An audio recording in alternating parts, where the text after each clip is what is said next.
So on our third session, guys, we're going to be looking into anterior mobilization. Okay, so relieving off tension points within the front of the body, such as the pectoral muscles, etc. So once we've actually mobilized and once you've actually gained that range of motion in the front of the body, we're then going to work at developing the posterior to actually hold us within a proper posturally supported manner. The first mechanism of mobilization is actually known as a neural floss. So essentially this is a mechanism by which we actually alleviate neurological tension.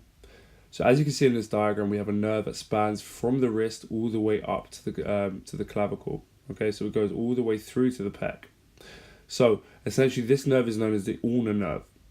What happens is the muscles surrounding the nerve, for example, the pectoral muscles, in addition to things like the bicep and muscles such as the extensors and the forearm, when they get tight, they compress the nerve.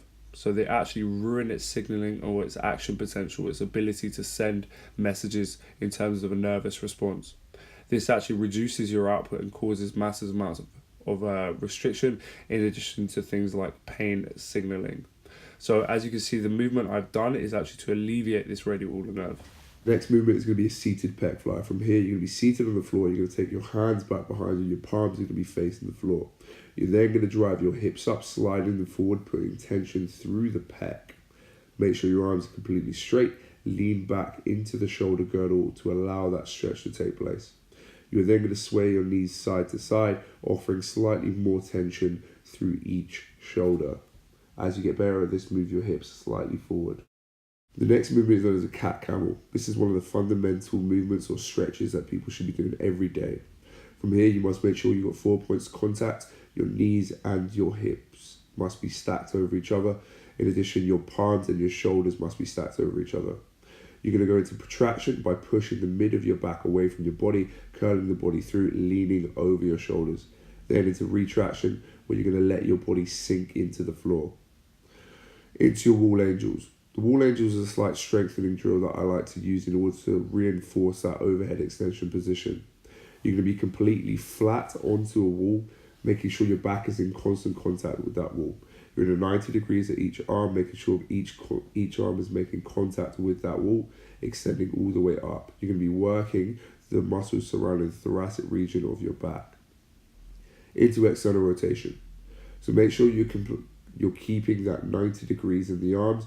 You're going to remain on that horizontal axis. You're rotating your arms from that horizontal axis. Try not to move. Okay, it's going to work your rotator cuff in addition to those supporting muscles we talked about in the thoracic. Controlled articular rotations. So this is an example of CARS within the shoulder girdle.